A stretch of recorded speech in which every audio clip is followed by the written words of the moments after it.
ازيكم يا حبايبي؟ يا رب تكونوا بخير. في فيديو النهاردة ان شاء الله هستعرض لكم عدد كبير من الوصفات ان شاء الله تنال اعجابكم. هنعمل مع بعض كيكة التايجر وكيكة جوز الهند وكيكة الرخامية، وهنعمل نوعين من انواع البسكوت، وكمان هنعمل ميني بيتزا حلوة جدا للاولاد في المدارس، وهنعمل كمان مقرمشات من العيش البلدي، وازاي نعمل البيتزا السريعة من العيش الفينو، وكمان هنعمل السامبايتس، وهوريكم ازاي نعمل التوست الابيض وازاي يطلع احلى من الجاهز. قبل ما نبدأ الفيديو ما تنسوش تعملوا لايك، واللي لسه ما اشتركش في قناتي ياريت يشرفني ويشترك في القناة. قبل ما نشوف المقادير مع بعض ونبدأ في تجهيز الكيك بتاعنا، اول حاجة لازم نسخن الفرن كويس ونظبط درجة الحرارة على 180. تاني حاجة هندهن القالب او الصينية اللي عندنا، هندهن القاع كويس، وكمان هندهن الجوانب، ونبطن القالب او الصينية بالدقيق. ودلوقتي هنشوف مع بعض المقادير. عندنا كوباية من اللبن، كوباية زيت، 3 كوبايات دقيق، هنستخدم كوباية ونص من السكر، 3 بيضات، 3 معالق كبيرة من الكاكاو الخام، عندنا كمان معلقة كبيرة من البيكنج باودر، ومعلقة كبيرة من الخل، ورشة ملح، وهنستخدم كمان 4 معالق كبيرة من اللبن. هنستخدم فانيليا سايلة أو كيس من الفانيليا. ودلوقتي هنبدأ مع بعض الطريقة. هنضيف البيكنج باودر مع الدقيق وهنقلب الخليط كويس. ودلوقتي هنجهز المواد السايلة في الخلاط. هنضيف البيض، وهنضيف عليه كوباية ونص من السكر، وهنضيف كوباية من الزيت، وهنضرب المواد كلها في الخلاط. وما ننساش نضيف الفانيليا ورشة الملح ومعلقة كبيرة من الخل، وهنستمر في ضرب المكونات كويس لغاية ما نحصل على خليط لونه فاتح. آخر حاجة هنضيفها هي كوباية من اللبن، ونستمر في ضرب المكونات كويس. وزي ما انتوا شايفين الخليط أصبح لونه فاتح جدا، والقوام بتاعه كمان كريمي. دلوقتي هنبدأ نضيف الدقيق.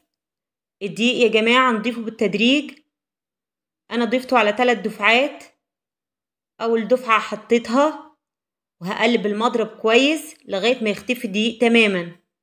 هنضيف كمان شوية دقيق، وهنستمر في التقليب لغاية ما تخلص كل كمية الدقيق اللي عندنا. وده القوام زي ما انتوا شايفينه، هو ده القوام المطلوب. ودلوقتي هقسم الخليط اللي عندنا على جزئين، جزء هخلي لونه فاتح زي ما هو، اما الجزء التاني هنضيف عليه الكاكاو وهنقلبه كويس. وما ننساش نضيف اللبن علشان عايزين نخلي القوام بتاعه نفس قوام الخليط الفاتح. ودلوقتي الخليط جاهز معانا علشان نبدأ نصبه في الصينية. المرحلة دي عاوزة مننا شوية تركيز. الفكرة اننا هنصب الخليط بالتبادل، هنصب جزء غامق ويليه الجزء الفاتح، وهنستمر بنفس الشكل لغاية ما نخلص كل الخليط اللي عندنا. بس مهم جدا نحاول على قد ما نقدر نصب كميات متساوية، يعني لو صبينا جزء فاتح نحاول نصب الجزء اللي بعديه الغامق بنفس الكمية تقريبا. ولو حصل منكم اي لخبطة وانتوا بتصبوا الخليط ما تقلقوش، في النهاية الاشكال هتبقى متداخلة وهيطلع شكلها جميل جدا. قربنا نخلص كل الكمية اللي عندنا.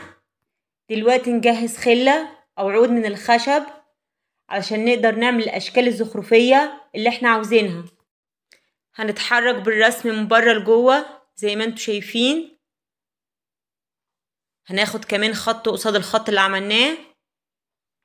هنكرر الخطوة دي اكتر من مرة.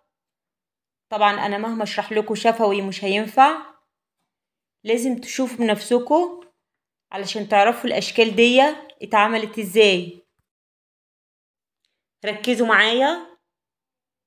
زي ما انتوا شايفين باخد من بره لجوه. بدأت شكل الوردة تظهر معايا، شكلها رائع بصراحة، شكلها حلو قوي. ممكن نعمل حركة كمان، ممكن ناخد بقى من جوه لبره زي ما انتوا شايفين، هتديها شكل احترافي احلى. دلوقتي هنجيب الصينية بتاعتنا ونخبطها كده كام خبطة علشان نطلع اي هوا موجود فيها. ودلوقتي الصينية بتاعتنا بقت جاهزة، هندخلها الفرن اللي سخناه قبل كده وظابطين درجة الحرارة على 180. وقت التسوية من نص ساعة لساعة الا ربع. ودلوقتي هنشوف مع بعض الكيكة بعد ما طلعناها من الفرن. ما شاء الله شكلها حلو قوي، وريحة كمان يا جماعة حلوة جدا. هنستنى لما تبرد تماما وبعدين هنبتدي نقطعها. وانا بقطعها هشة جدا وطرية، هوريكم دلوقتي الشكل بتاعها. هطلع قطعة قدامكم هتشوفوها. ما شاء الله الشكل روعة، الأجزاء الغامقة متداخلة مع الأجزاء الفاتحة وعاملة شكل فني رائع. كيكة التايجر من أحلى الكيكات اللي ممكن تعملوها. ياريت اللي لسه ما عمليش لايك لغاية دلوقتي يشجعني ويعمل لايك. شوفوا معايا قد ايه الكيكة هشة وسفنجية، ما شاء الله شكلها حلو جدا والقوام بتاعها مظبوط. ان شاء الله تجربوها تعملوها لولادكم في المدارس، مناسبة جدا في الفطار او ياخدوها معاهم المدرسة.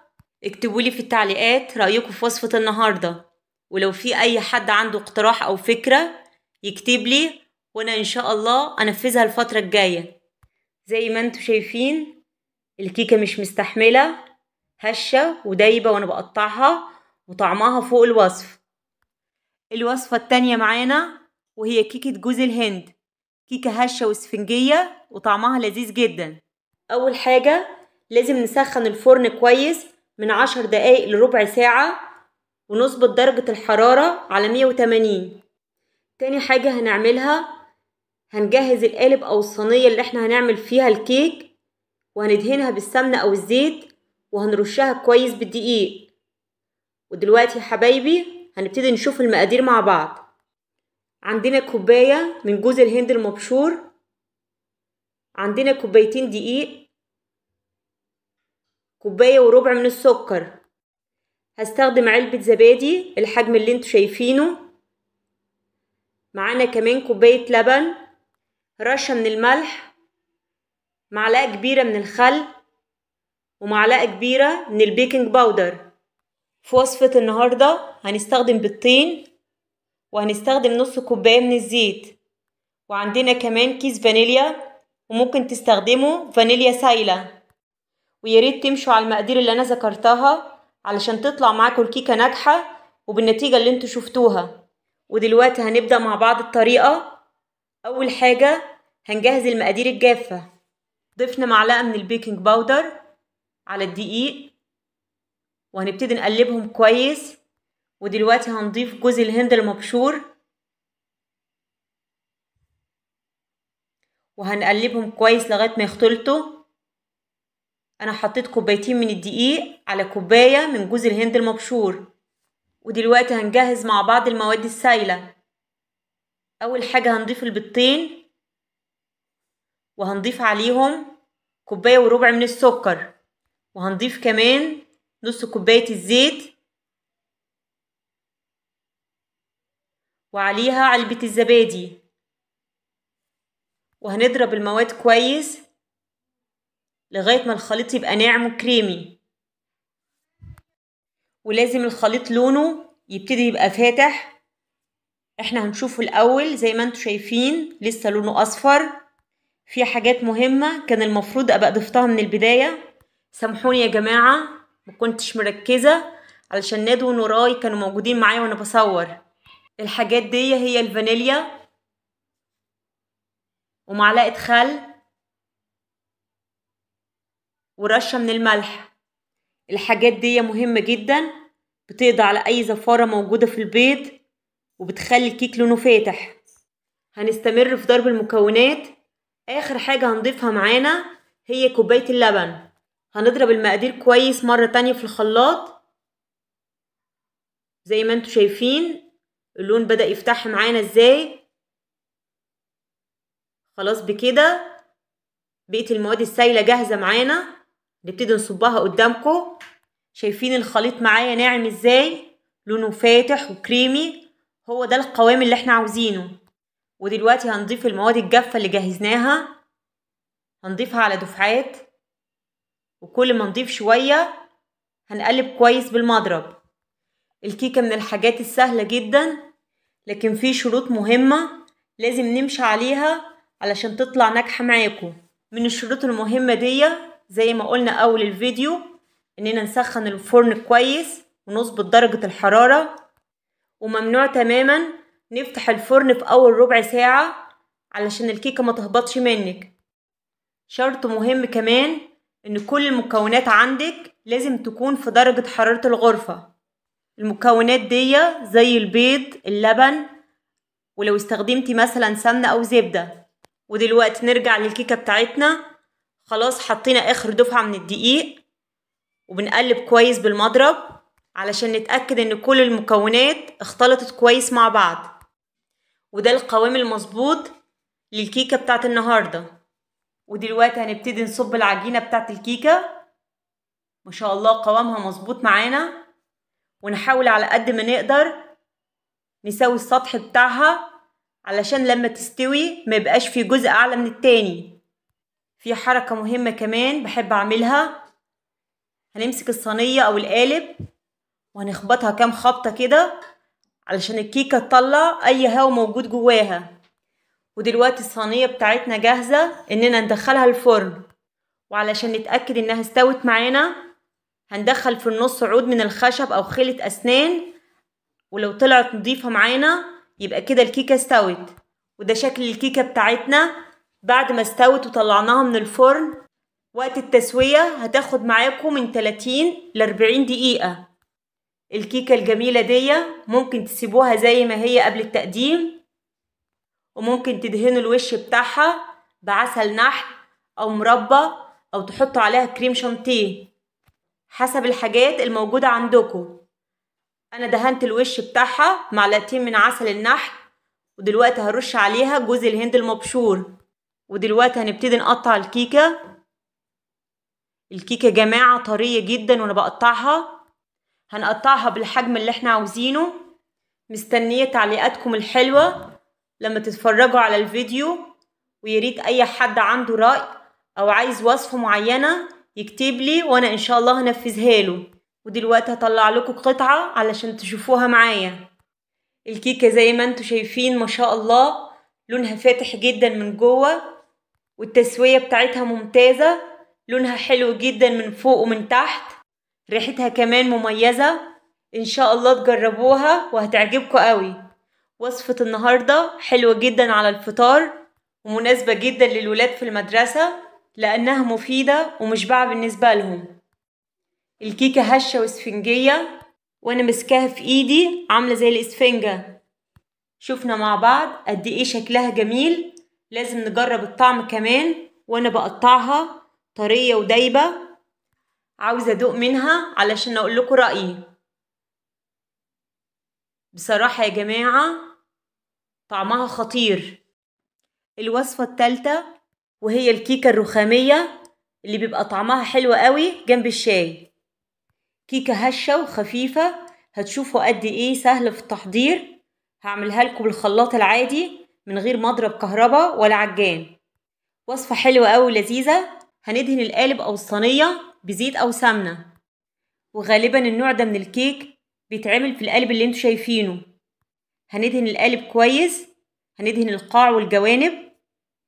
وفي خطوة مهمة انا عملتها. اول حاجة سخنت الفرن وظبطته على درجة حرارة 180. ما ينفعش الفرن تبقى درجة الحرارة بتاعته عالية. كمان ما ينفعش ندخل الكيكة في الفرن وهو بارد. بعد ما دهنت القالب هحط الدقيق وابتدي ابطن القالب كويس بالدقيق من كل الجوانب. وبعدين هنفض القالب كويس من اي دقيق علشان اضمن ان مفيش اي تكتلات. ودلوقتي هنشوف مع بعض المقادير. عندنا 3 كوبايات دقيق، 1.5 كوباية سكر، 3 بيضات في درجة حرارة الغرفة، كوباية لبن، 3/4 كوباية زيت، معلقة كبيرة من البيكنج باودر، 2 معلقة كبيرة من الكاكاو الخام. عندنا كمان بشر برتقان، ممكن تستخدموا بشر ليمون. دي حاجة جنب الفانيليا هتخلي ريحة الكيكة تبقى أحلى. هنستخدم كمان معلقة كبيرة من الخل، وعندنا رشة ملح. في ملحوظة لازم أقولكوا عليها، لازم الكوباية اللي هنعاير بيها المقادير تبقى مقاسها 1. يعني زي ما انتوا شايفين الكوباية اللي أنا عايرت بيها الزيت هي نفسها اللي عايرت بيها الدقيق والسكر واللبن.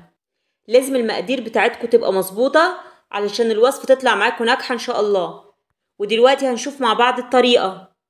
أول حاجة هنجيب الدقيق وهنضيف عليه البيكنج باودر ورشة الملح وبشر البرتقان، وهنقلب المكونات الجافة اللي أنا ضفتها كلها مع الدقيق.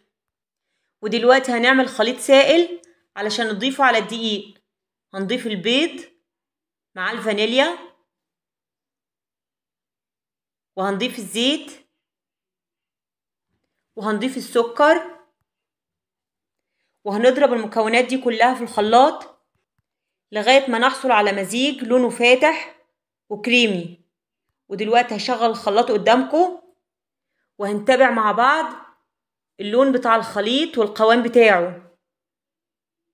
هوقف الخلاط وهبص، وزي ما انتوا شايفين لسه خفيف ولونه أصفر. هنرجع نضرب الخليط مرة تانية، وكل شوية تبصوا لغاية ما تتأكدوا انكم حصلت على القوام المطلوب. هو ده القوام اللي احنا عاوزينه، القوام هش وخفيف. دلوقتي انا ضفت اللبن وهضرب المزيج كويس في الخلاط. خلاص كده المزيج جاهز معايا. هحطه في بولة كبيرة علشان ابدأ اضيف الدقيق. والدقيق نضيفه شوية شوية ونقلب بالمضرب، نتأكد ان مفيش اي تكتلات، وبعدين نضيف شوية دقيق كمان ونواصل الضرب بالمضرب. وهنكمل بنفس الشكل لغاية ما نخلص كل كمية الدقيق اللي معانا. هنقلب كويس. خلاص حصلنا على القوام اللي احنا عاوزينه. زي ما انتوا شايفين يا جماعة العجينة هشة وخفيفة وانا بقلب فيها. هقسم العجينة جزئين، تلتين الكمية هسيب لونها فاتح، والتلت الباقي هضيف 2 معلقة كاكاو و2 معلقة لبن، وده هيبقى الجزء الغامق. وهقلب كويس علشان اتأكد ان الكاكاو اتقلب كويس في الخليط. وخلاص بقى عندي الجزئين جاهزين. دلوقتي هقدر اصب الخليط في القالب. اول حاجة هصب الجزء الفاتح، هحط نص كمية، وبعدين هنحط الجزء الغامق، هضيف الكمية كلها. اخر حاجة هضيفها باقي الجزء الفاتح، وهنخلي الخليط يتداخل مع بعضه بخلة او اي حاجة عندنا. كمان في خطوة تانية، القالب هنجيبه ونخبطه اكتر من مرة علشان نتأكد ان مفيش اي فقاعات هواء موجودة. دلوقتي القالب جاهز معايا علشان احطه في الفرن. وزي ما اتفقنا الفرن احنا مسخنينه قبل كده على درجة حرارة 180، وهحط القالب في الرف الاوسط وهوريكم شكل الكيكة بتاعتنا بعد ما تستوي. ودي الكيكة بعد ما طلعناها من الفرن. زي ما انتوا شايفين لونها جميل قوي. هتاخد معاكم في الفرن من 30 ل 45 دقيقة، وده طبعا حسب نوع الفرن وحسب مقاس القالب اللي انتوا هتخبزوا فيه. وعلشان تعرفوا ان الكيكة استوت معاكم وهي في الفرن، بعد مرور نص ساعة هتجيبوا خلة وهتحطوها في نص الكيكة، ولو طلعت معاكم نضيفة يبقى خلاص كده الكيكة بتاعتكم استوت. لكن لو طلعت معاها اي عجينة يبقى هتسيبوها شوية كمان لغاية ما تستوي. ودي الكيكة بتاعتنا بعد ما طلعناها من القالب. سبتها بردت براحتها خالص، ودلوقتي همسكها معاكم. قد ايه هي ما شاء الله لونها جميل قوي واسفنجية وانا ماسكاها، حاجة بصراحة روعة. وريحتها بسبب بشر البرتقال مع الفانيليا خلت ريحة المطبخ في منتهى الجمال. ودلوقتي هبتدي اقطعها، ولازم اكد عليكم انكم تسيبوها تبرد تماما قبل ما تقطعوها. شايفين الالوان وهي متداخلة مع بعضها؟ تحسوا ان لوحة فنية مرسومة. من احلى انواع الكيكات اللي هتعملوها ان شاء الله وهتعجبكم قوي. الاضافات اللي احنا حطيناها زي بشر البرتقال مع الخل والفانيليا ادت ريحة حلوة قوي للكيكة ومخلتش فيه اي زفارة للبيض. تقدروا تحتفظوا بيها في التلاجة، مش هيحصل اي تغيير في طعمها، بالعكس هتبقى احلى كمان. بس انا متأكدة ان لو عملتوها هتخلص في اول يوم. من احلى الحاجات اللي ممكن تجربوها جنب كوباية شاي كده على الفطار، حاجة ما شاء الله روعة. ما فيهاش حاجة لما من وقت للتاني تفرحوا ولادكم في البيت وتعملوا لهم حاجة يحسوا انها احلى من الحاجة اللي بيشتروها من بره. دلوقتي همسك واحدة معاكم علشان تشوفوها معايا قد ايه هي اسفنجية وهشة جدا وانا ماسكاها، وطرية ولذيذة جدا في نفس الوقت. هقطع حتة معاكم قد ايه دايبة وانا بقطعها، وهشة ما شاء الله وجميلة، تحسوا انها احلى من الجاتوه. اتمنى تكون وصفة النهاردة نالت اعجابكم وتجربوها ان شاء الله وتدعولي كمان. معلش يا حبايبي، عايزة اتكلم معاكم في حاجة. انا لما بقول لكم دايما اعملوا لايك او اكتبوا لي اي حاجة في الكومنتات، دي طبعا حاجة تبسطني وحاجة معنوية تفرحني، لكن هي في نفس الوقت حاجة مهمة جدا للناس اللي عاملة قنوات على اليوتيوب. يعني اللي يتفرج على الفيديو بتاعي ويعمل لايك او يكتب اي كومنت، ده هيفيد القناة بتاعتي وهيخلي معدل المشاهدة يبقى اكبر، وهيخليها كمان تتشاف اكتر. فلو عاوزين القناة بتاعتي تكبر واستمر معاكم وكمان اقدم لكم حاجات احسن، فياريت تدعموني فعلا. وكل اللي يتفرج على فيديو انا انزله هيضغط لايك، مش هياخد في ايده اكتر من ثانية، وكمان يكتب لي اي كومنت، وانا برحب باي تعليقات انتوا هتكتبوها. كان نفسي اقول لكم اتفضلوا اشربوا معايا شاي وكلوا معايا من الكيكة الجميلة دي. ودلوقتي هنشوف وصفة رقم 4. هنعمل مع بعض نوعين من البسكوت. هعمل لكم بسكوت بالقرفة، هنعمل كمان بسكوت الشاي، والاتنين احلى من بعض. نعمل مع بعض بسكوت بالقرفة. ودلوقتي هنشوف المقادير. هنستخدم كوبايتين من الدقيق، نص كوباية زبدة او سمنة، نص كوباية سكر بودرة.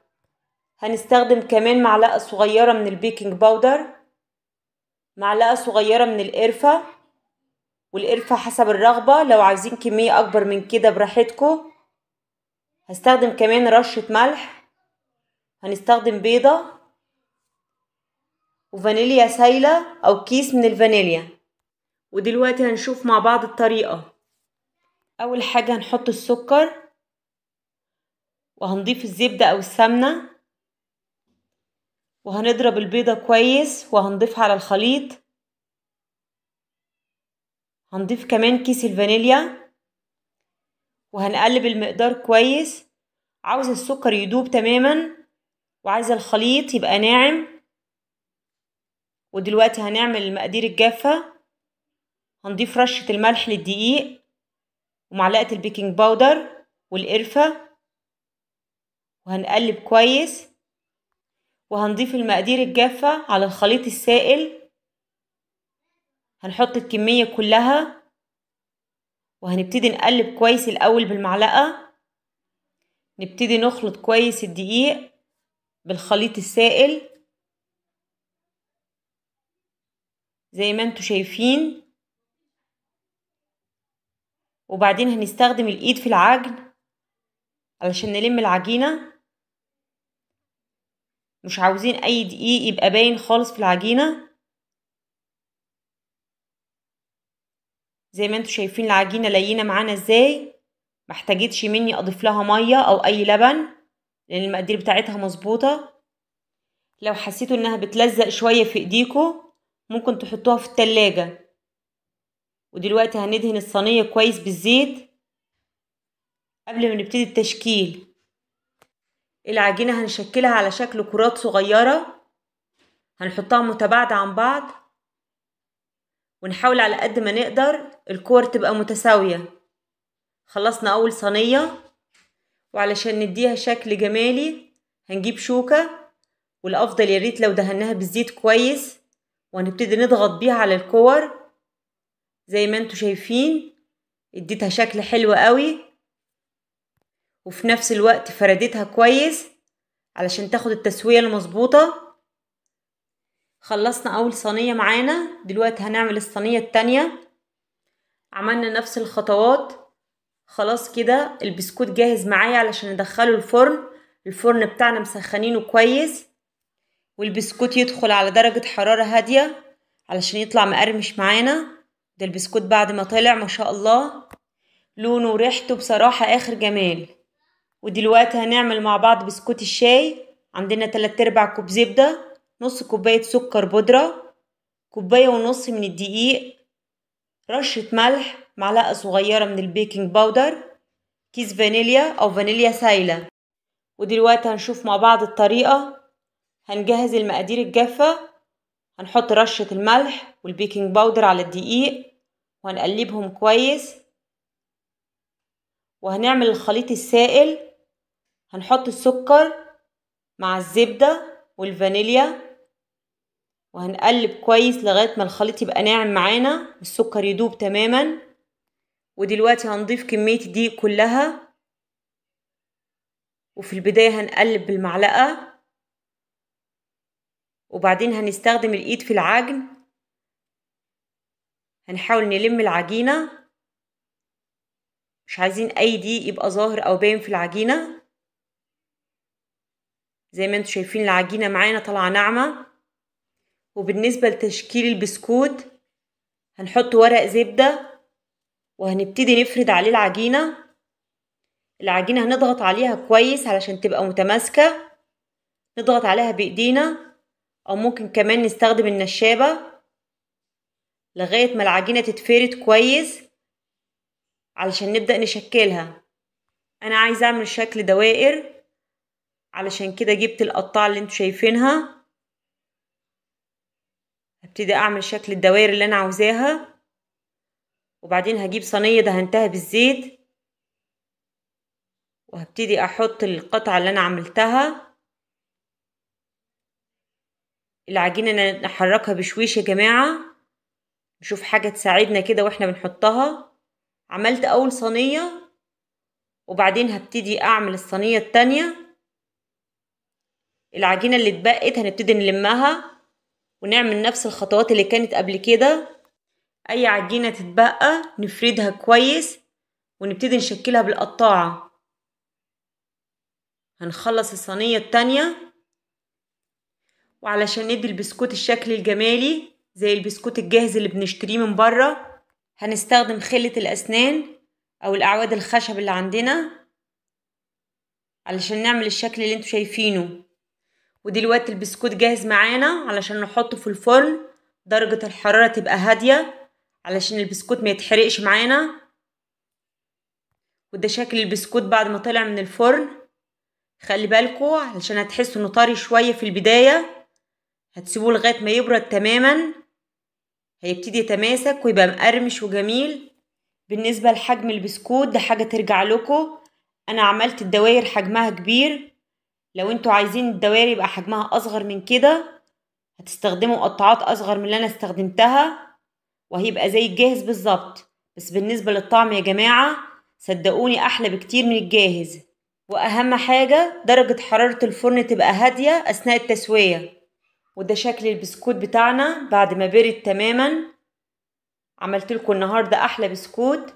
عملنا بسكوت القرفة وبسكوت الشاي. اللون زي ما انتوا شايفينه قدامكم حاجة ما شاء الله روعة. ده عندنا بسكوت القرفة، شايفين لونه عامل ازاي، ريحته كمان تجنن. همسك واحدة قدامكم وهفتحها، ما شاء الله مقرمش ودايب. الناس اللي بتحب القرفة هيعجبها قوي النوع ده من البسكوت. عندنا كمان بسكوت الشاي، شايفين لونه يا جماعة ما شاء الله. لو عايزين تصغروه اكتر من كده ده حاجة ترجع لكم. ما شاء الله مقرمش جميل جدا. البسكوت اللي عملناه النهاردة ينفع كده مع كوباية شاي، يبقى احلى فطار. كمان ينفع ان شاء الله تعملوه لولادكم في المدرسة، حاجة مميزة وجميلة جدا. ان شاء الله تجربوه وهيعجبكم قوي. الوصفة الخامسة معانا هنعمل مع بعض ميني بيتزا، مناسبة جدا للرحلات ومناسبة جدا للولاد في المدرسة. هنتعلم مع بعض ازاي تطلع معاكم هشة وطرية، طعمها لذيذ جدا. ممكن تحتفظوا بيها في علب وتحطوها في الفريزر، وقت الاستخدام هتطلعوها من العلب. ممكن تسخنوها في الميكروويف او ممكن تسخنوها في طاسة على النار، بس النار تكون هادية جدا. هتحسوا كأنكم لسه عاملينها في الفرن. طعمها رائع، ان شاء الله تجربوها وتعجبكم. هستخدم في وصفة النهاردة نص كيلو من الدقيق، معلقة صغيرة من البيكنج باودر، نص معلقة صغيرة من الملح، و2 معلقة كبيرة من الزيت. هستخدم علبة زبادي. الزبادي يا جماعة حلوة جدا، هتخلي البيتزا معانا هشة وطرية. عندنا كمان معلقة كبيرة من الخميرة، حطيت عليها معلقة سكر وشوية مية دافية. أنا بحب أتأكد دايما إن الخميرة كويسة وشغالة معايا. شايفين الفقاعات اللي طالعة كده؟ خلاص اتأكدت إن الخميرة ممتازة وهتديني نتيجة هايلة في العجينة. ودلوقتي هنشوف مع بعض الطريقة. هضيف البيكنج باودر والملح وهقلب الدقيق كويس. ودلوقتي هبتدي اجهز الخليط السائل اللي هضيفه للدقيق. هضيف الزيت على الزبادي وهضيف الخميرة اللي جهزتها وهقلب كويس. عاوز الزبادي تدوب تماما في الخليط. هزود كمان شوية مية دافية. كده جهزت الخليط السائل اللي هعجن بيه. ودلوقتي هضيف الخليط اللي انا جهزته على الدقيق وابتدي اقلب، والمية الدافية جاهزة معايا. كل شوية زود مية، بس المية يا جماعة هنزودها شوية شوية. بنقلب الدقيق كويس. ودلوقتي هستخدم ايدي في العجن، والمية زي ما اتفقنا بستخدمها حسب الحاجة، مش بلتزم بمقدار معين في المية لان كل دقيق يختلف عن التاني. اول ما العجينة تبدأ تلم معايا خلاص كده بقت جاهزة. ونخلي بالنا ان العجينة تبقى بتلزق شوية في الايد. وخطوة مهمة جدا اننا نعجن العجينة كويس، ده هيخلي العجينة تطلع ممتازة معاكي وهتشوفوا بنفسكم النتيجة. لو العجينة بتلزق معاكم ممكن تدهنوا السطح اللي انتوا بتعجنوا عليه بشوية زيت، هيسهل موضوع العجن معاكم. ما حبيتش استخدم دقيق علشان خاطر مش عايزاها تنشف معايا، لان البيتزات يا جماعة القطع بتاعتها هتبقى صغيرة، مش عايزاها تبقى ناشفة. بعد ما عجناها كويس دلوقتي هحطها في حاجة وهغطيها وهسيبها لغاية ما تخمر. وفي الوقت ده هبتدي اجهز صلصة البيتزا وهجهز الحشوة. علشان نجهز الصلصة انا حطيت عصير طماطم مع حبة زيت على النار، وعصير الطماطم انا مصفيه كويس من البذور. هسيب الصلصة لغاية ما تتسبك كويس وبعدين هنحط لها شوية اضافات. وزي ما انتوا شايفين الصلصة اتسبكت معانا. دلوقتي هضيف لها كاتشب وهنضيف كمان شوية توابل هتدينا طعم جميل. عندنا ملح، فلفل اسود، وزعتر، وريحان. الاضافات دي هي اللي هتدي الطعم المميز للصلصة. هنضيف كمان فص من الثوم المفروم وهنقلب كويس. خلاص كده الصلصة جاهزة معانا. لو عاوزين حاجة اسهل من كده ممكن نجيب اكياس الصلصة اللي بتتباع جاهزة وهنضيف لها كاتشب، وخلاص كده ممكن نستخدمها عادي في دهن البيتزا. بس انا بقول لكم على الطريقة اللي انا بعملها عندي في البيت. ودلوقتي هنشوف مع بعض الحشوة. عندنا فلفل اخضر متقطع مكعبات صغيرة، عندنا طماطم متقطعة مكعبات، ونخلي بالنا نشيل منها اي بذور ونصفيها من اي مية موجودة فيها. وعندنا بصل وزيتون متقطع صغير والزيتون تقدروا تستخدموا اي نوع. الحشوة اللي هتحطوها على البيتزا ده حاجة ترجع لكم، استخدموا اي نوع من الخضار انتوا عاوزينه، ممكن كمان تستغنوا عنه تماما. وبالنسبة للجبنة ممكن تستخدموا جبنة موتزاريلا او تستخدموا ميكس جبن زي اللي انا استخدمته النهاردة. ودلوقتي نشوف مع بعض العجينة. خلاص كده جاهزة معانا، ما اخدتش مننا وقت كبير علشان الجو حر زي ما انتوا عارفين. لو هتعملوا الوصفة دي في الشتاء طبعا العجينة هتاخد منكم وقت اكبر علشان تخمر. ودلوقتي هنبتدي مع بعض نشكل العجينة. هندهن السطح اللي هنشتغل عليه بحبة زيت، وهنبتدي نشكل العجينة بتاعتنا على شكل كور صغيرة، ونحاول على قد ما نقدر الكور تبقى متساوية في الحجم. بالنسبة للصواني اللي هنستخدمها ممكن نحط ورق زبدة او ممكن ندهنها دهنة خفيفة بالزيت. هنجيب كل كورة وهنضغط عليها بايدينا، وهي لينة جدا وسهلة في التشكيل زي ما انتوا شايفين. هنحاول نخليها تحافظ على الشكل الدائري بتاعها، وهنحطها في الصينية. هعمل معاكم شوية كمان زي ما انتوا شايفين، سهلة جدا في التشكيل، مش محتاجة مني ان استخدم نشابة او اي حاجة. هخلص باقي الكمية وهوريها لكم بعد التشكيل. بعد ما شكلت العجينة بالشكل اللي انتوا شايفينه هنجيب الصلصة، وطبعا الصلصة استنيناها لما بردت تماما. هبتدي ادهن بالفرشة، هدهن الكمية كلها. الصلصة دي ريحتها حلوة جدا يا جماعة، ياريت تجربوها بطريقتي. وخلوا بالكم معايا ان العجينة بعد تشكيلها في الصواني بتخمر مرة تانية، وده اللي هيخليها تبقى هشة اكتر. هندهن كل الكمية اللي معانا بالصلصة، وبعدين هنبتدي نضيف الحشوة. الصينية اللي قدامنا انا مش هضيف فيها اي خضار، انا هحط الجبن هوزعها بالشكل اللي انتوا شايفينه. اي حاجة تقع على جنب هشيلها عادي وهحطها على وش البيتزا. الناس اللي مش بتحب الخضار دي هتبقى اختيار مناسب جدا بالنسبة لهم. بالنسبة للكمية الباقية انا هعملها كلها بالخضار. دلوقتي هنضيف الفلفل مكعبات والزيتون، وهنضيف البصل، وهنضيف كمان الطماطم. اخر حاجة هعملها هضغط بايدي ضغطة خفيفة على وش البيتزا، حاول ادخل الخضروات في الجبنة. الحركة دي مهمة جدا علشان بتخلي الحاجات اللي احنا حاطينها على الوش تثبت كويس، وده هيبان طبعا بعد التسوية. الفرن بتاعنا احنا مسخنينه كويس، ودلوقتي هحط الصواني على درجة حرارة 180 وهتابعهم في التسوية. ودلوقتي هوريكم شكل البيتزا بعد ما طلعت من الفرن. ما شاء الله زي ما انتوا شايفين اللون رائع، والريحة يا جماعة تجنن. دلوقتي انا هحط الصينيتين الباقيين في الفرن وهوريكم الكمية كلها بعد ما تستوي. ما شاء الله نص كيلو دقيق عمل الكمية اللي انتوا شايفينها.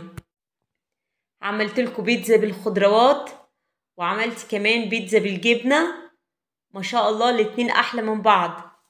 ودلوقتي همسك معاكم واحدة علشان نشوفها التسوية بتاعتها مظبوطة وخفيفة جدا، وانا ماسكاها في ايدي هشة وقطنية، ما شاء الله روعة.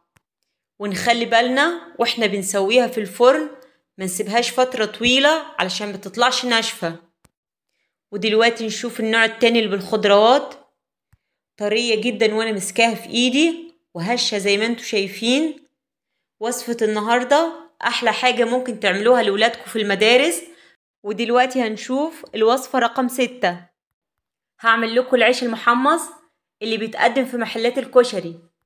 هنعمله بتتبيلة حلوة قوي، هيبقى طعمه احلى من الدوريتوس اللي بنشتريه من بره.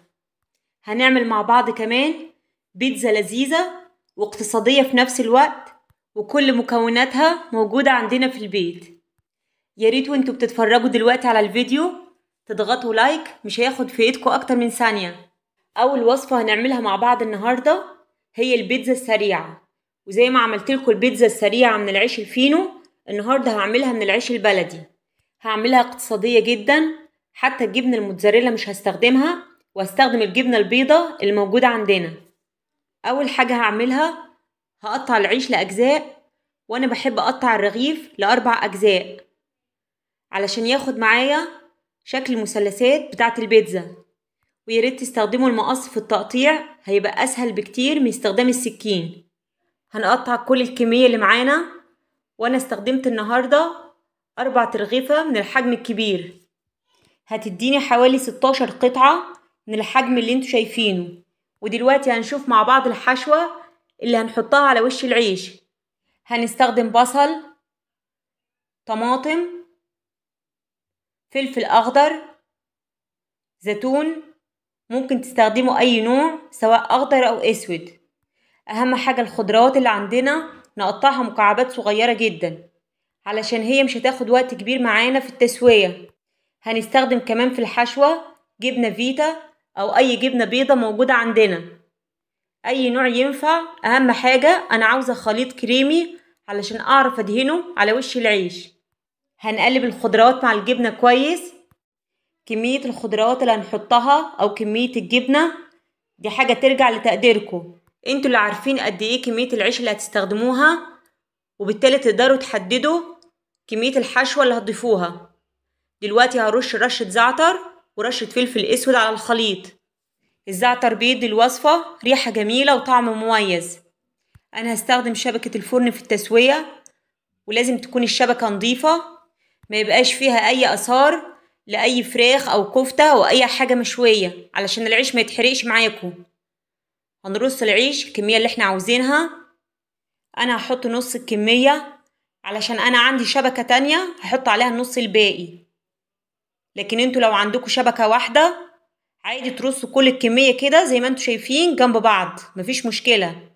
دلوقتي نبتدي ندهن الحشوة على العيش، وزي ما انتوا شايفين بتتفرد بسهولة. هنفرد الحشوة على كل كمية العيش اللي عندنا.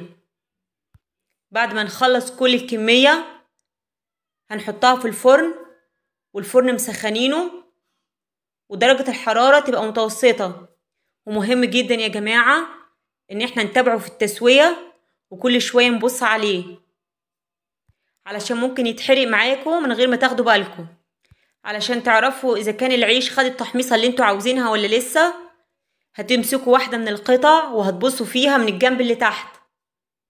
اذا كان الجنب اللي تحت لونه اتغير وبدأ يحمر شوية وياخد تحميصة حلوة، خلاص كده يبقى العيش جاهز معاكم. لو طلعتوا العيش من غير ما يبقى مقرمش او متحمص معاكم، هيبقى طعمه عادي جدا، مجرد سندوتش عيش بلدي حاطين عليه جبنة بطماطم، وهيبقى ملوش اي علاقة بطعم البيتزا. يعني الفكرة في الوصفة دي واهم حاجة فيها انكم تدوا العيش درجة التحميص المطلوبة. ودي بيتزا العيش البلدي بعد ما طلعت معانا من الفرن.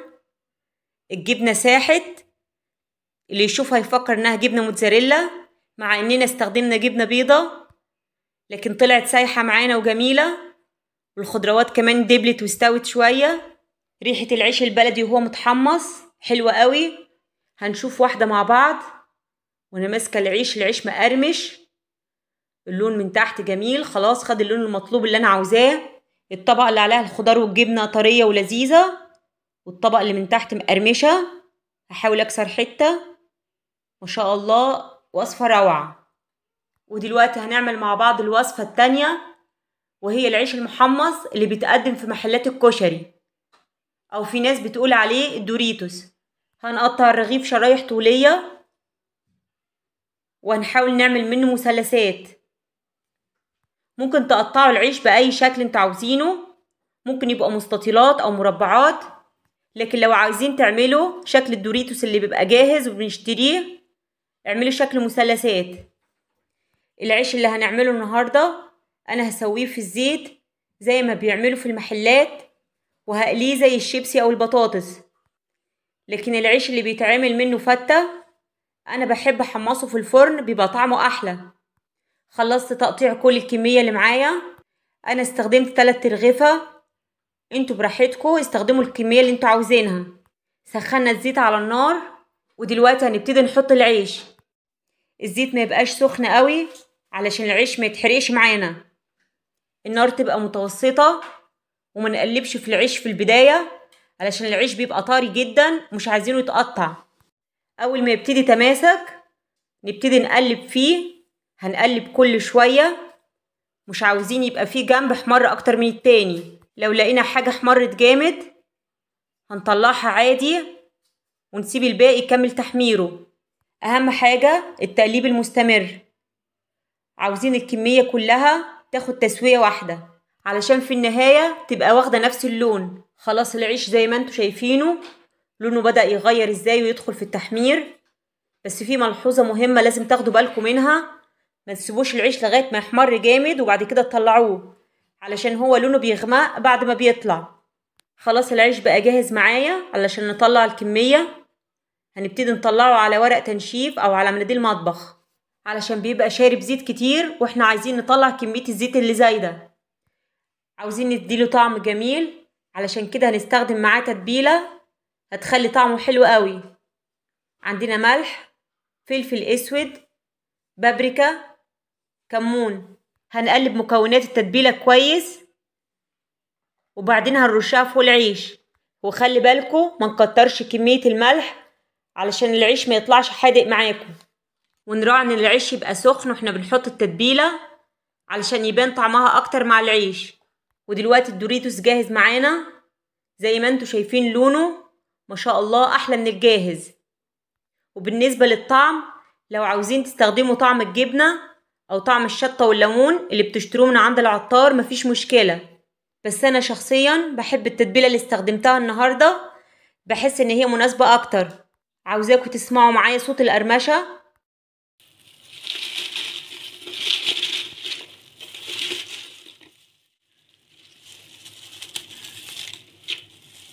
وبكده اكون خلصت وصفات النهاردة. عملنا مع بعض الدوريتوس الجميل اللي لونه زي ما انتوا شايفينه روعة وطعمه وتتبيلته لذيذة جدا. عملت معاكم كمان البيتزا السريعة وحاولت اخلي وصفة النهاردة اقتصادية على قد ما اقدر. هي فعلا كانت اقتصادية لكن طعمها اكتر من رائع. ان شاء الله تجربوها وهتحكموا بنفسكم. اهم حاجة تتبعوا الخطوات اللي قلتلكوا عليها في التسوية. يا رب يكون فيديو النهاردة نال اعجابكم. اكتبوا له رأيكم في التعليقات، واللي عنده اي اقتراح او عايز اي وصفة يكتب لي في التعليقات وانا ان شاء الله هنفذها. الوصفة رقم 7 معانا هعمل لكم البيتزا السريعة بالعيش الفينو، وهنعمل مع بعض كمان مقرمشات السامبايتس هعملها لكم بطعم الزعتر، وهنعملها كمان بطعم الجبنة. خليكم معانا لاخر الفيديو علشان تشوفوا الوصفات الجميلة دي. هقطع جزء شرايح رفيعة وهوريكم هنعمل مقرمشات ازاي، وهقطع لرغيفها بشكل طولي وهعمل منها البيتزا السريعة. يلا بينا علشان نشوف الطريقة. اول حاجة هعملها هقطع العيش شرايح، ياريت الشرايح ما تكونش رفيعة قوي ولا تخينة قوي، حجمها يكون متوسط علشان تستحمل معايا الحرارة. تقدروا تعملوا اي كمية انتوا عاوزينها. هقطع باقي العيش وهرصه في صينية. لو حطيناه كده في الفرن هيطلع مقرمش معانا لكن مش هيبقى موجود فيه اي طعم، مش هيطلع زي الجاهز اللي بنشتريه من بره. علشان كده هقول لكم على تتبيلتين هتديه طعم حلو قوي. التتبيلة الاولى معانا عندنا زيت ورشة ملح وزعتر. لو عايزين الطعم احلى ممكن نضيف معلقة زبدة سايحة على الزيت. دلوقتي هنضيف المقادير كلها وهنقلب كويس. ودلوقتي هنشوف التتبيلة التانية. عندنا زيت وعندنا طعم الجبنة. طعم الجبنة دي تتبيلة تقدروا تشتروها من عند العطار. هنقلب الخليط كويس وبكده التتبيلتين جاهزين معانا. ممكن تدوقوا طعم اي تتبيلة فيهم علشان تتأكدوا من كمية الملح اللي عاوزينها. انا هعمل نص الكمية بطعم الزعتر وهعمل نص التاني بطعم الجبنة. عندكم في البيت تقدروا تضاعفوا الكمية زي ما انتوا عاوزين. هدهن شرايح العيش الفينو تتبيلة الجبنة. لازم اتأكد ان كل شريحة دهنت كويس لغاية ما اخلص كل الكمية. لو تعملوه عندكم في البيت هيبقى اوفر بكتير، ولو هتعملوه بنفس الطريقة اللي انا بعملها هيطلع الطعم احلى بكتير من الجاهز. لو هتدخلوه الفرن على كده هيبقى الطعم مش متبل كويس، لان لسه من تحت زي ما انتوا شايفين مفيش اي تتبيلة. علشان كده انا هقلب كل الكمية وهبتدي ادهن الجنب التاني. هدهن باقي الكمية زي ما انتوا شايفين. بكده خلاص اتأكدت ان التتبيلة من الناحيتين. ونص الكمية الباقية انا هستخدم معاها تتبيلة الزعتر. كل ما ادهن اتأكد ان قلبت الزعتر كويس علشان الزعتر يطلع معايا مع الزيت، ما يبقاش الزيت لوحده. لو اتبقى اي كمية من التتبيلة دي ما تترميش، هتعيدي استخدامها مرة تانية. ودلوقتي هقلب الشرايح اللي انا تبلتها، هقلبها على الجنب التاني علشان نديها طعم الزعتر. وزي ما عملنا قبل كده هبتدي ادهن الناحية التانية لغاية ما اخلصها كلها. بالنسبة للتسوية لازم درجة الحرارة ما تبقاش عالية قوي علشان شرايح الفينو ما تتحرقش معاكم. انا هدخل الصينية على فرن متوسط الحرارة، واول ما الاقي جنب احمر هطلع الصينية من الفرن وهقلب شرايح الفينو على الجنب التاني، وهدخل الصينية مرة تانية الفرن واخفض درجة الحرارة. وده الصن بايتس البيتي بعد ما طلع معانا. شايفين العيش لما اتحمص بقى لونه جميل ازاي، وطالع معانا مقرمش ولونه حلو قوي. ودلوقتي هنفتح واحدة مع بعض علشان نتأكد انه مش طري من جوه، مقرمش وجميل. ودلوقتي هنفتح واحدة كمان، مقرمش ودايب معايا، والطعم احلى بكتير من اللي بنشتريه من بره. اهم حاجة زي ما قلتلكوا ان درجة الحرارة في الفرن ما تبقاش عالية، ولازم نهدي النار. تاني وصفة معانا النهاردة هي البيتزا السريعة. هنجيب العيش الفينو وهنقطعه بالطول بالشكل اللي انتوا شايفينه. وانتوا بتقطعوا العيش استخدام المقص افضل بكتير من استخدام السكين. بعد ما نقطع العيش هنفتحه كويس وهنحاول نفرده، نبططه كده بايدينا علشان نعمل قاعدة نقدر نحط فيها حشوة البيتزا. هنجيب العيش اللي احنا جهزناه ونبدأ نفرده في صينية. هنجهز صلصة البيتزا اللي هنحطها على وش العيش الفينو. هجيب عصير طماطم وهسبكه مع شوية زيت، وبعد ما الطماطم تتسبك هضيف عليها كاتشب، وهنضيف ملح وفلفل اسود ورشة زعتر ورشة ريحان. كمان هنضيف فص ثوم مفروم هيدي طعم حلو قوي للصلصة. ودلوقتي الصلصة بقت جاهزة معايا، ريحتها مميزة قوي واللون بتاعها زي ما انتوا شايفينه رائع. دلوقتي هدهن العيش اللي عندي، هنحاول نغطي اي جزء فاضي بالصلصة. في ناس بتعمل الوصفة دي من غير ما تضيف صلصة، لكن بصراحة اضافة الصلصة بتفرق كتير في الطعم. خلاص كده انا دهنت كل كمية العيش اللي عندي. ودلوقتي هنشوف مع بعض مقادير الحشوة. هنستخدم جبنة موتزاريلا، بصل، فلفل اخضر، طماطم، وزيتون. هنقطع الخضار اللي عندنا مكعبات صغيرة، مش هينفع نقطعها شرايح كبيرة علشان احنا العيش الفينو اللي هنحطه في الفرن مش هياخد وقت كبير في التسوية، مش زي عجينة البيتزا اللي بتبقى نية ومحتاجة تستوي. هبدأ ارش الجبنة الموتزاريلا على وش العيش الفينو. خلصت الكمية اللي عندي. وعايزة اقول لكم على حاجة، لو عايزين في المرحلة دي تحطوا العيش في الفرن مفيش مشكلة وهيبقى طعمه لذيذ جدا. اما بالنسبة للناس اللي بتحب الخضار هتعمل زيي. انا دلوقتي هحط باقي الحشوة على الموتزاريلا. هبدأ ارص الفلفل الاخضر، واول ما اخلص الكمية هبتدي احط البصل، وبعدين هحط الزيتون، وبعدين هحط مكعبات الطماطم. بكده خلصت الحشوة اللي عندي. وتقدروا تستثنوا اي نوع من الخضار انتوا مش بتحبوه، يعني اي حاجة براحتكم حسب اختياركم. هدهن وش البيتزا بالزيت دهنة خفيفة كده علشان تخلي الخضار تدبل شوية معانا، لان زي ما قلت لكم مش هتاخد وقت كبير في الفرن.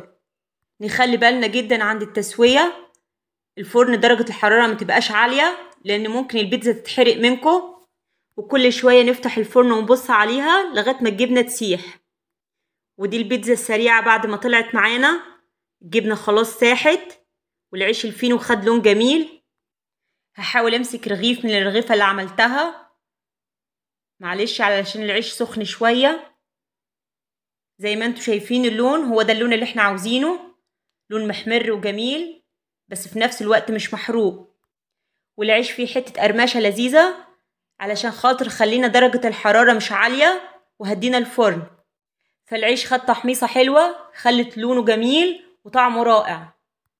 حاولت اجدد لكم النهاردة واعمل لكم وصفات سهلة وسريعة من العيش الفينو، اتمنى ان شاء الله انها تنال اعجابكم.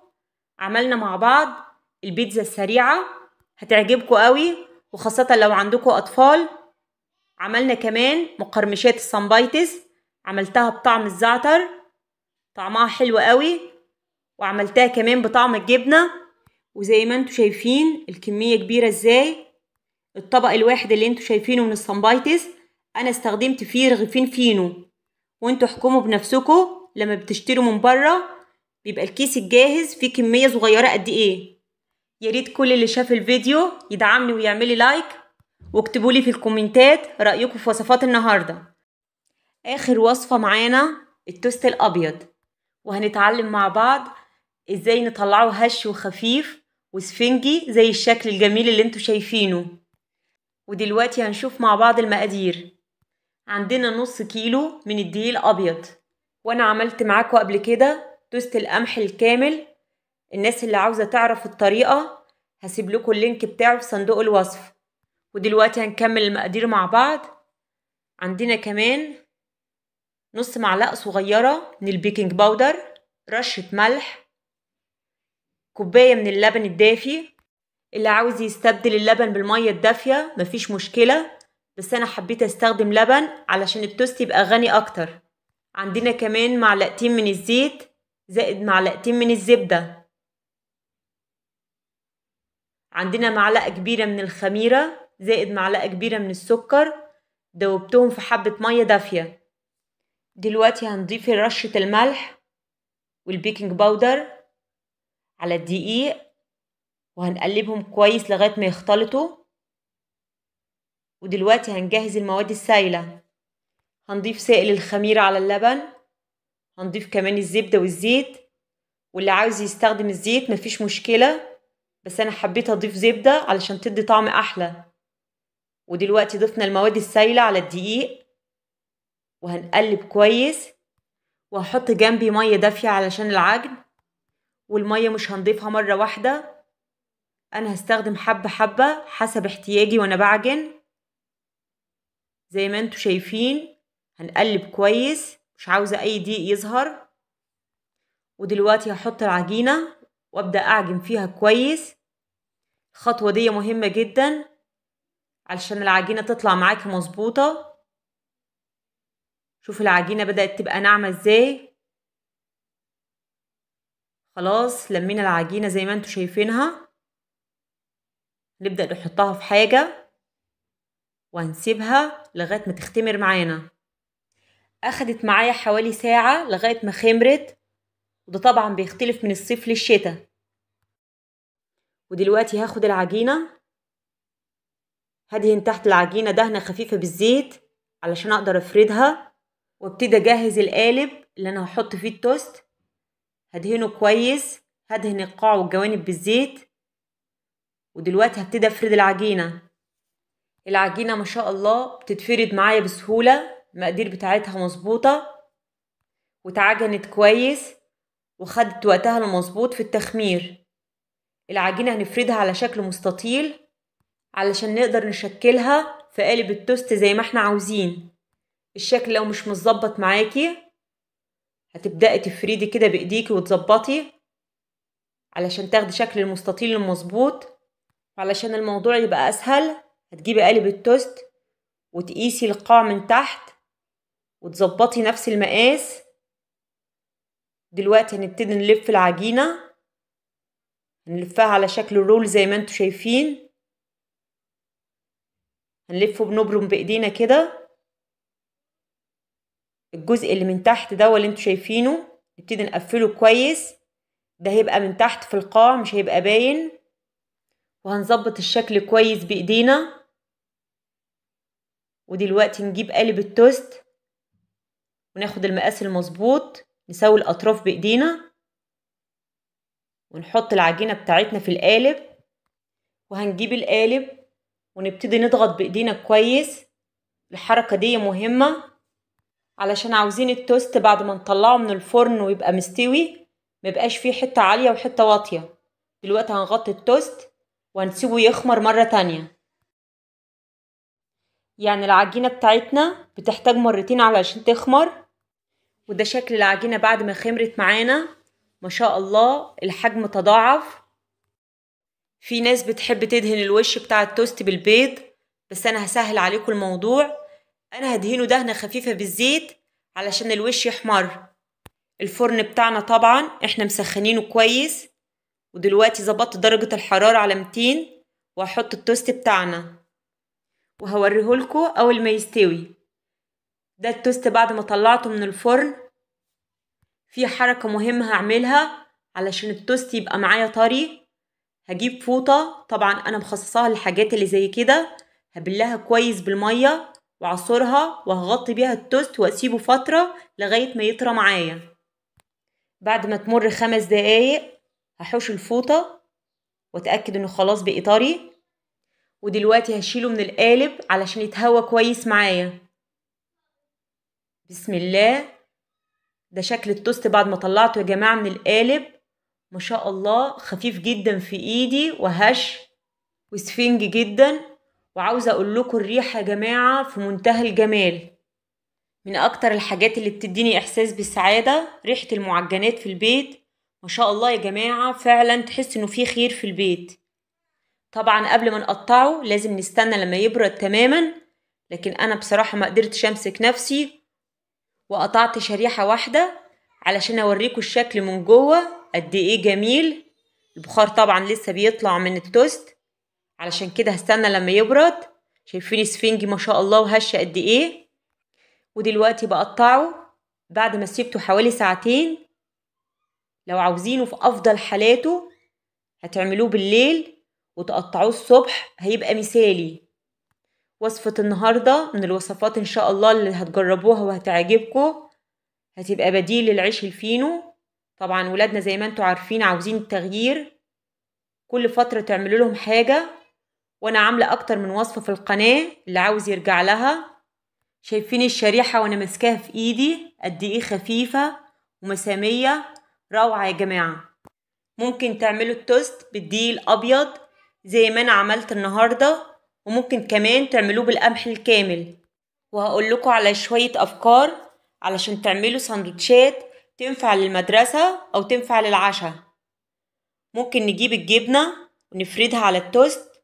ممكن نحط شرايح خيار او شرايح من الفلفل او طماطم، اي حاجة موجودة عندنا. ممكن كمان نحط جبنة رومي او لانشون، بس اكد عليكم يا جماعة ياريت نستخدم اللانشون المعمول في البيت علشان صحة ولادنا. ان شاء الله اعمل لكم فيديو واوريكم ازاي نعمل مع بعض اللانشون البيتي. وممكن نعمل ساندوتشات بالنوتيلا، ودي انا عاملاها في البيت، طبعا صحية اكتر من الجاهزة وموفرة كمان. هسيب لكم اللينك بتاعها في صندوق الوصف. واهم حاجة فيها اننا نقدر نتحكم في كمية السكر اللي هنضيفها، ولو عايزين كمان نضيف سكر ستيفيا علشان تبقى صحية اكتر ومناسبة لمرضى السكر. وعلشان الوجبة تبقى صحية ومتكاملة هيستخدموا معاها توست القمح الكامل. وده شكل التوست بعد ما دهنا عليه النوتيلا البيتي. ان شاء الله هيعجب الولاد قوي.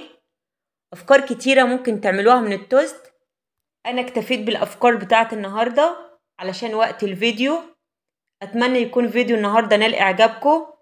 مستنية تعليقاتكم الحلوة اللي بتفرحني وبتديني حافز اني اكمل في القناة. ان شاء الله اكبر بدعمكم ليا. ياريت كل اللي شاف الفيديو ما ينساش يضغط لايك علشان يرفع لي من المشاهدات، واللي لسه ما اشتركش في قناتي يشرفني ويشترك في القناة. مع السلامة يا حبايبي، اشوفكم ان شاء الله في فيديو جديد.